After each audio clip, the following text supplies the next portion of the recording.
Ya, pemirsa terima kasih Anda masih terus menyaksikan NTV Prime dan saat ini sudah bergabung melalui sambungan Zoom pengamat sepak bola Haris Pardede, tetapi tampaknya masih belum bisa kami sapa saat ini, jadi saya akan ke Bung Joy lagi. Bung Joy, kalau kita bicara soal 3 pemain yang kemarin sudah disetujui DPR akan dinaturalisasi, ada Ole, ada Tim, ada Dion. Nah, bagaimana Anda mengamati posisi Ole ini nanti kira-kira? Ole memang paling dibutuhkan sekarang di tim yang sedang ikut kualifikasi Piala Dunia. Kenapa? Karena barisan depan, ya saya tidak bilang striker karena tidak ada yang striker murni. Barisan depan peninggalan Sintayong itu tidak ada yang benar-benar striker murni yang bisa menjalankan peran sebagai pemain nomor punggung 9. Pemain nomor punggung 9 itu ujung tombak, target man. Jadi yang ada dalam kantongnya pemain yang ada sekarang itu Hoki Caraka, Ramadan Sananta, Egy, Orat Mangun, dan Rafael Struijk. Nah, semuanya nggak memuaskan dalam perjalanan selama kualifikasi putaran ketiga, nggak ada yang memuaskan. Bahkan yang terakhir bikin gol kan Marcelino Ferdinand, Tom Hayela gitu loh. Jadi striker-striker ini memang kurang menunjukkan performanya, sehingga kalau Romeni masuk proses naturalisasinya lancar kayaknya ya, sudah disetujui. Dia bisa langsung bergabung pada H-7 misalnya, ya itu pasti akan menambah kekuatan lah paling enggak. Mudah-mudahan dia seperti Jai misalnya yang begitu masuk dalam tim langsung dia bisa tune in. Nah ini kan jarang pemain yang seperti itu. Bahkan pemain sekelas Tom Haye, Nathan dan segala macam butuh waktu yang cukup lama. Mungkin hanya beberapa saja setelah Jai ya yang bisa langsung tune in, malah bisa langsung jadi leader. Nggak banyak gitu loh. Nah kalau misalnya Ole bisa tune in saja dengan tim, paham gaya permainan dan arahan-arahan dari Kluivert dan kawan-kawan, saya rasa sih dia akan menambah kekuatan di lini depan. Tapi siapa yang tergeser nggak tahu juga. Nggak tahu. Lagi-lagi kita tidak bisa tahu itu sampai kemudian ketika mereka kemudian bermain 20 Maret ya Bung Joy. Betul, atau kumpul dulu. Waktu mereka berkumpul ada simulasi game baru kita tahu nih. Biasanya kan dalam simulasi game tuh ketahuan nih mana yang pakai rompi, mana yang enggak. Yang enggak tuh biasanya yang tim inti misalnya. Nah itu harus dilihat di skema latihan. Kalau dia udah awalnya pakai rompi, kemudian nggak pakai rompi, mungkin dia akan menjadi tim utama gitu loh. Tapi butuh pertandingan yang kompetitif. Kalau sekadar latihan memang agak berat untuk melihatnya. Kluivert sendiri dengan ilmunya mungkin, atau Pastor dengan ilmunya mungkin nggak bisa melihat secara komplit. Karena bukan pertandingan kompetitif gitu loh. Nah, kalau pakai ukuran menit bermain, Ole Romeni kan juga ukurannya menurut saya dia cukup. Cukup. Jadi harapan untuk masuk ke tim utama besar sepanjang dia langsung bisa tune in. Yang bisa lihat dia tune in atau tidak ya dalam suasana latihan, yang bisa lihat Kluivert CS gitu loh. Atau ya kalau kita lihat sendiri dia bisa langsung enak nggak pergerakannya, komunikasinya dan macam-macam. Nah, kalau kelihatan ya dia bisa langsung masuk tim utama. Gitu. Baik. Saya akan mencoba menyapa Bung Harpa. Bung Harpa sudah bisa mendengar suara saya? Ya, bisa dengan jelas. Terima kasih. Bung Harpa, kalau Anda mengamati bagaimana kelengkapan tim kepelatihan Patrick Kluivert per hari ini, harus seperti apa kemudian ini cepat diselesaikan agar bisa benar-benar kerja secara satu tim, karena kalau kemudian kita saksikan masih wawancara-wawancara dengan asisten, calon-calon asisten pelatih lokal, ini kira-kira kan akan juga membuang waktu ya untuk mengejar 20 Maret. Ya, memang semua kita nggak bisa bilang apa-apa sampai saat ini karena tim kepelatihan ini baru dibentuk, kemudian juga masih ada banyak kerikil-kerikil juga belum selesai, termasuk juga untuk mencari asisten lokal, persiapan nggak tahu mungkin sekitar 40 harian lagi, jadi nggak terlalu lama. Dan jangan lupa tim kepelatihan ini walaupun Esko PSSI Bang Arya Sinulinga sudah mengatakan ini komposisi tim terbaik, tapi saya pikir nanti pembuktiannya adalah di atas lapangan. Jadi banyak PR yang mesti dikerjakan karena mereka ini bekerja dari nol, scratch, dari kosong. Walaupun mungkin mereka sudah mulai mendengar masukan-masukan dari pelatih sebelumnya atau mungkin dari federasi. Tapi kan beda ya kalau menangani langsung yang memang sudah hafal week in week out selama bertahun-tahun seperti Sintayong ya, walaupun tentunya akan didukung dengan federasi dan sebagainya. Jadi banyak tugas menanti Patrick Kluivert dan timnya untuk membentuk kekuatan yang paling utama, dan belum lagi ada beberapa pemain yang nanti akan bergabung ya, Jairo Ritwell, kemudian oleh Romney, bahkan juga kalau kita lihat Kevin Dix ini boleh dikatakan juga menjadi rombongan yang baru bergabung ya, walaupun kemarin dia sudah main tapi 30 menit, jadi it's nothing gitu, jadi belum inilah sesuatu yang banyak saya tanyakan ketika di lapangan ke pemain dan juga ke pelatih, bagaimana adaptasi dari pemain yang hampir setiap 2 bulan ini bergabung gitu, secara skill oke. Mereka di atas rata-rata, di atas pemain lokal, tapi untuk adaptasi ini menjadi tantangan. Apalagi tadi senior saya, Bung Joy, sempat menyinggung soal oleh Romney. Ya ini kan menjadi tantangan tersendiri. Bagaimana pemain yang di Oxford United ini baru main mungkin 2-3 kali ya, hanya 11 menit menggantikan William Fox. Ya di babak yang kedua, tapi kemudian langsung diterjunkan di medan perang yang begitu genting lawan Australia di Sydney. Dan dipercaya untuk menjadi goal getter. Bukan tidak bisa, tapi tantangannya besar. Jadi saya setuju dengan Mbak Tasya katakan tadi, jangan terlalu banyak selebrasi, jangan terlalu banyak kesana kemari, tapi fokus bekerja untuk pembuktian di Sydney 20 Maret dan juga lawan Bahrain 25 Maret. Oke, Bung Harpa, kalau kemarin kita melihat bahwa Kluivert kemudian langsung menonton Liga 1 Persija melawan PSBS Biak, ini menurut Anda membuka kesempatan untuk terjadi perombakan komposisi pemain timnas versi Sintayong kah, atau menurut Anda ini hanya semacam, ini sudah saya tanyakan ke Bung Jo ya tadi, apakah ini hanya semacam pencitraan untuk menunjukkan kepada supporter timnas bahwa dia melakukan PR-nya?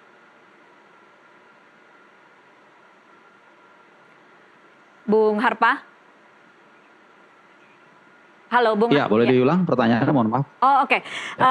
Kalau kita kemarin melihat Patrick Kluivert dan tim pelatihnya sudah menyaksikan pertandingan Liga 1 Persija melawan PSBS Biak, apakah itu kemudian memang membuka peluang bahwa ada terjadi perombakan di versi timnasnya Sintayong, ataukah itu sebenarnya hanya sebuah pencitraan bahwa Kluivert dan timnya mulai bekerja dan menepati janjinya akan menyaksikan permainan atau pertandingan-pertandingan di Liga 1? Ya kalau kata pencitraan mungkin terlalu harsh ya untuk menggambarkan itu. Saya pikir itu memang yang seharusnya dilakukan oleh pelatih, menyaksikan para pemainnya bertanding di liga baik yang di Eropa yang sudah dilakukan banyak oleh Alex Pastor dan juga Dylan Anzat, dan sekarang juga Patrick Kluivert ingin langsung ke lapangan. Tapi kalau dikatakan ada perombakan, enggak juga. Karena saya yakin, saya selalu percaya dengan ungkapan lama, don't change your main gun in the middle of the war. Jadi backbone yang ada sekarang berdasarkan atau merefer pada pertandingan menghadapi Saudi Arabia, saya pikir ini akan banyak digunakan. Ya mungkin ada 2-3 pergantian pemain terlepas dari Justin Hubner yang nanti nggak bisa main karena karena kartu merah, dan juga Ragnar nggak bisa main karena akumulasi kartu kuning. Nah ini mungkin akan dipertimbangkan siapa yang digantikan.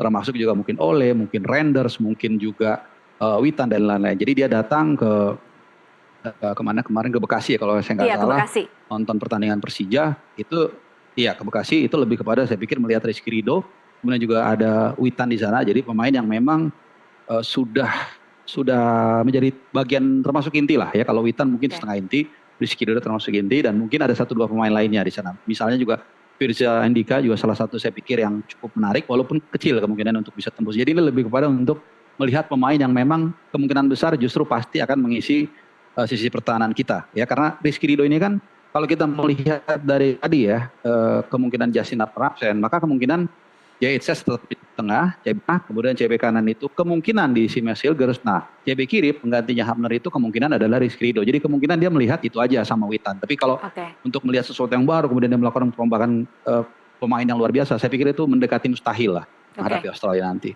Jadi hanya meyakinkan dari tim yang ada dan penempatannya begitu ya kira-kira Bung Harpa? Oke, baik.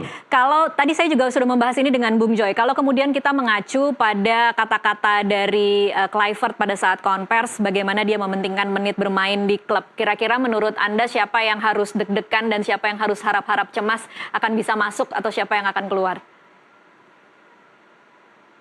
Ya, ini berarti kita harus melihat mana pemain yang selama ini rutin atau reguler mengisi timnas tapi minute play-nya minim. Di antaranya adalah Justin Hubner. Tapi kebetulan Justin Hubner kan memang tidak bisa tampil nanti di pertandingan nanti ya.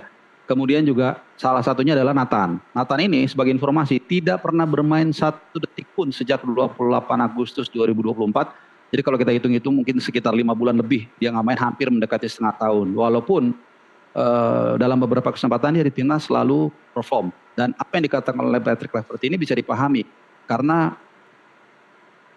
dia tidak terlalu punya patokan yang firm 100%. Oke, dia mendapat masukan. Oh, si ini bagus, sini oke, sini kurang, sini kurang.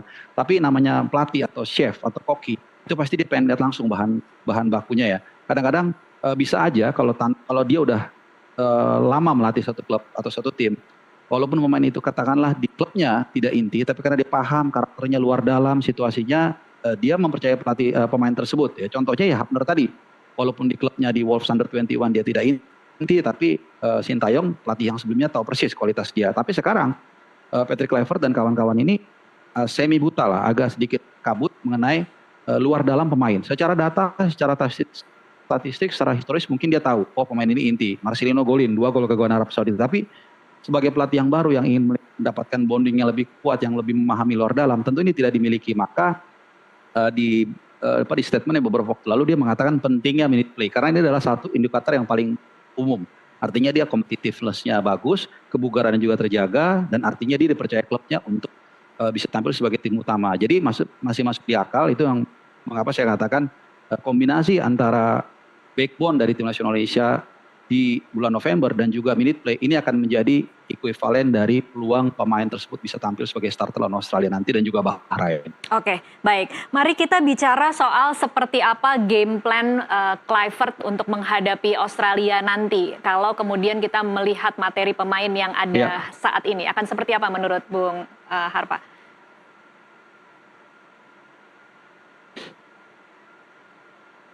Halo. Ya, saya membicarakan mengenai hal ini dan juga rangkum dari melansir dari berbagai informasi. Ya, halo. Ya, saya sudah mencoba untuk melihat dari berbagai perspektif ya soal game menghadapi Australia. Saya juga punya pandangan pribadi.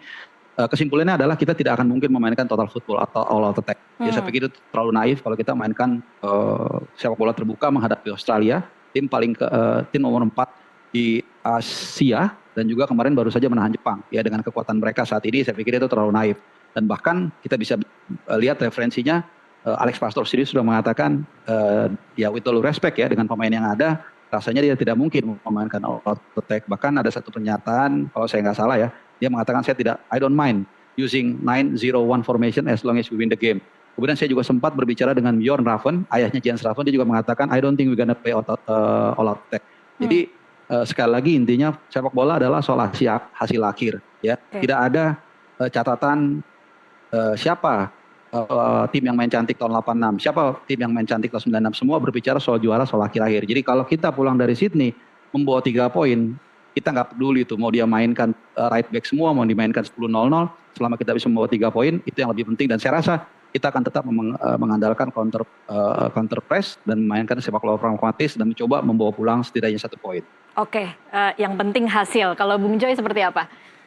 Ya kalau saya sih ya hasil pasti, karena ini kan kualifikasi Piala Dunia, hasil memang sangat penting. Dan pertandingannya melawan tim yang pernah kita tahan di Jakarta kan. Dan itu menurut saya juga satu pencapaian yang menurut saya sangat bagus di era Sintayong, menahan Australia yang langganan Piala Dunia. Mereka baru pulang dari Piala Dunia gitu, ditahan nih Indonesia. Iya, tapi akankah kita melihat performa yang berbeda dengan gaya Sintayong ketika nanti melawan Australia? Mungkin agak berbeda, karena Sintayong kan sebetulnya kalau saya amati sejak kualifikasi Piala Dunia, terutama ketika pertandingan melawan Arab Saudi misalnya, kan sangat mengejutkan. Dengan 3-4-2-1 bisa mengurung pertahanan Arab Saudi. Bahkan waktu itu pelatih Arab Saudi Roberto Mancini itu geleng-geleng kepala melihat permainan Indonesia yang bisa bermain sedemikian menyerang, sedemikian agresif. Dan memang ketika menghadapi tim-tim yang dalam tanda kutip agak lebih kuat, kadang-kadang pertahanannya jadi 5. Tapi kan pertahanan dari 3 ke 5 itu pertahanan yang menurut saya itu pertahanan yang paling biasa. Karena 2 pemain sayap mereka di gelandang itu turun sampai ke perimeter pertahanan. Jadi itu biasa aja main dengan 5 back atau 3 back. Karena itu sebetulnya transisi yang transisi yang otomatis dari sistem 3-4-2-1 gitu loh. Tapi di bawah Kluivert saya tidak terlalu yakin apakah dengan 3 back. Karena 3 back itu membutuhkan intelijensia yang sangat tinggi, physical fitness yang sangat tinggi juga, dan kemampuan untuk membaca serangan lawan terutama itu sangat berat gitu loh. Sintayong pernah beberapa kali berhasil dengan sistem itu, tapi dia banyak juga memakai sistem 5 pemain di belakang. Dugaan saya Kluivert akan pakai yang banyak dipakai di Belanda itu 4-3-3 atau 4-2-3-1. Itu loh jadi. Nah, ada perbedaan yang sangat signifikan 3 back dengan 4 back sejajar. Itu dalam cara bertahan dan cara membangun serangan dari belakang. Itu filosofinya agak berbeda. Nah, ini saya yang pengen lihat apakah betul Kluivert akan pakai 3 back atau pakai 4 back. Karena kalau pakai 4 back, seluruh konstelasi pertahanan terutama dan build up dalam menyerang akan sangat berbeda. Nah, ini yang masih saya sih masih tanda tanya ya. Menunggu banget gitu. Mau pakai 4-2-3-1, 4-3-3 atau tetap dengan 3-4-2-1. Itu yang menurut saya paling layak ditunggu. Iya, menarik untuk dinantikan. Baik, kita akan lanjutkan di segmen selanjutnya. Pemirsa tetaplah bersama NTV Prime.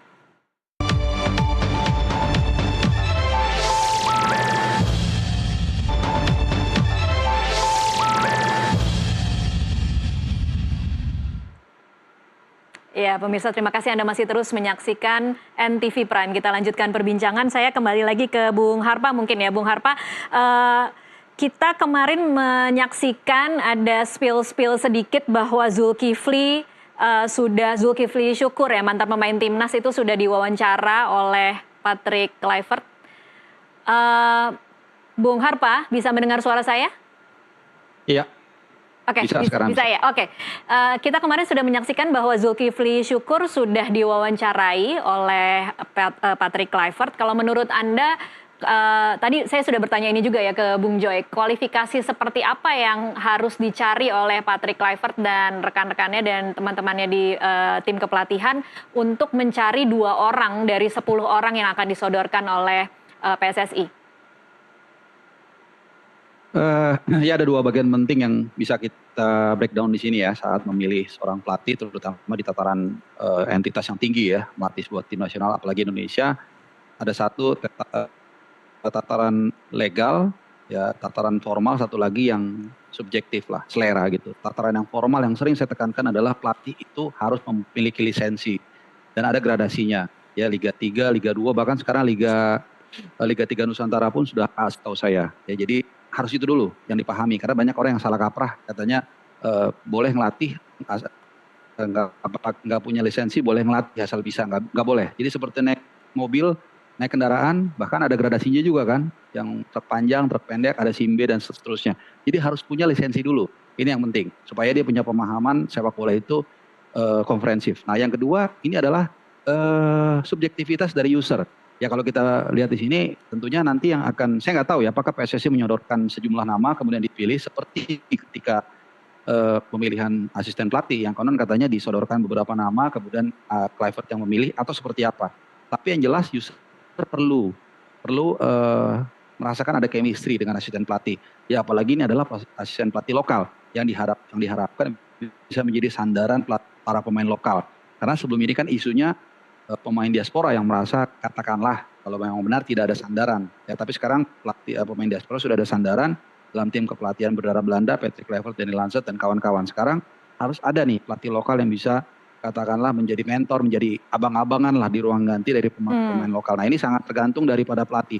Zulkifli Syukur adalah salah satu pemain yang setahu saya selama dia main ini dari Makassar ini cukup baik, tidak ada track record history yang buruk, dan ini sangat penting ya sebagai role model di ruang ganti.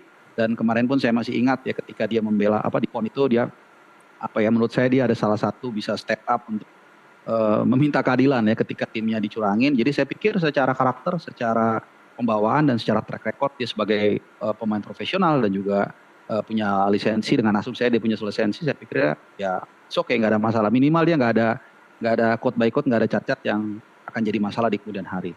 Oke, baik. Kalau melihat komposisi saat ini ada Alex Pastoor, ada Lancet, ada Vandenberg, kemudian nanti ada 2 asisten pelatih lokal, dan kita tadi juga sudah tahu ada Sjoerd Woudenberg ya, kalau tidak salah nih cara penyebutannya saya tidak yakin benar, tetapi ini akan menjadi pelatih kiper. Akan seperti apa nanti menurut Anda membaca nama-nama ini, dan kemudian ranah-ranah mereka akan di bidang apa saja kemudian untuk membimbing si timnas menghadapi Australia ini?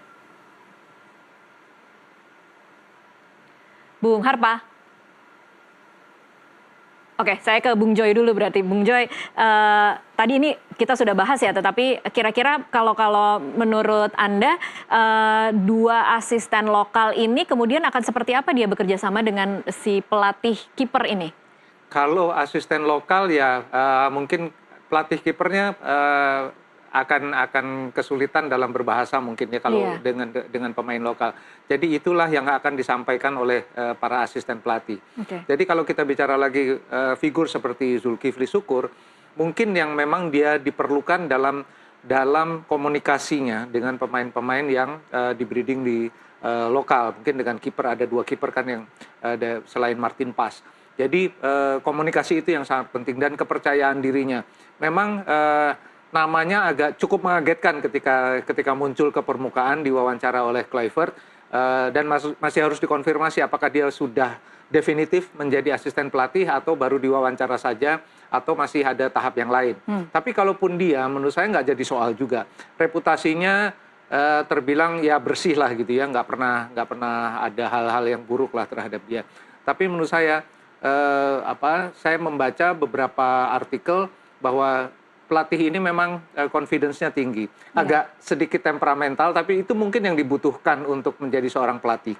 Keras gitu ya. Karena pelatih kalau nggak keras dalam bersikap, ada karakternya gitu, memang nggak dipandang nanti sama pemain. Gitu loh. Jadi itu yang menurut saya itu dibutuhkan lah. Jadi kalau misalnya memang Zulkifli Syukur, ya memang nggak ada salahnya juga. Walaupun bayangan saya mungkin Nova Arianto gitu ya. Tapi ya mungkin ada pertimbangan lain, tapi ya nggak masalah. Bukan tidak mungkin, masih ada 1 slot lagi kan untuk 2 pelatih asisten. Betul. Nah ini yang kita belum tahu siapa juga, belum ada informasi juga. Mungkin sudah ada tapi belum bocor ke publik gitu loh. Biasanya bentar lagi bocor nih. Gitu. Tapi siapapun sebetulnya dengan skuad pelatih yang ada sekarang, menurut saya udah cukup dalam arti untuk urusan strategi dan macam-macam ada Alex Pastoor. Untuk pelatih yang khusus menangani striker ya ada Kluivert sendiri karena dia mantan striker yang hebat gitu loh. Dan untuk pencairan untuk pencairan suasana, untuk hal-hal yang non teknis mungkin bisa Denny Lansat gitu. Jadi menurut saya tim ini memang cukup komplit, meskipun mereka harus membuktikan seberapa sentuhan midas mereka ini seberapa hebatnya. Ketika pertandingan melawan Australia, yang menurut saya melawan Australia di Sydney, kalaupun kalah nggak jadi soal gitu loh. Tidak jadi soal menurut Anda? Nggak jadi soal karena masih ada pertandingan melawan Bahrain di Jakarta, melawan Cina di Jakarta, itu yang harus 6 poin. 6 poin. Kalau dapat 1 poin di Sydney, fine. Kalah pun nggak apa-apa. Kalau menang itu mukjizat. Tapi kalah pun menurut saya kita masih ada kesempatan. Menang lawan Bahrain, menang lawan Cina, kita mungkin nggak bisa menang lawan Jepang di Osaka. Tapi 6 poin menurut saya cukup untuk maju ke putaran keempat. Kalau catatan untuk kiper, Bung Joy, seperti apa catatan untuk kiper? Kemudian pelatih seperti apa yang dibutuhkan untuk kiper kita? Kiper kalau Martin Pas fit nggak ada masalah sama sekali. Tidak ada catatan apa-apa? Tidak ada masalah sama sekali. Jadi rasanya sih dia memang beberapa kali bikin blunder ya, beberapa kali. Tapi kiper bikin blunder itu bukan aib. Jadi dalam satu pertandingan, apalagi dengan tensi yang sangat tinggi, bikin blunder sekali 2, menurut saya gitu loh. Karena dia kan pada posisi yang sangat rentan. Dia mendapatkan serangan terus, apalagi kalau Indonesia berhadapan dengan tim yang ofensif, dipaksa bertahan. Dia wajar kan, ya seperti itu. Iya, sehebat-hebatnya kiper ada aja 1-2 salah gitu loh. Dan itu menurut saya fine aja, nggak masalah. Gitu. Oke, baik. Kita masih akan lanjutkan nanti setelah jeda azan maghrib untuk wilayah Jakarta dan sekitarnya. Pemirsa tetaplah bersama kami.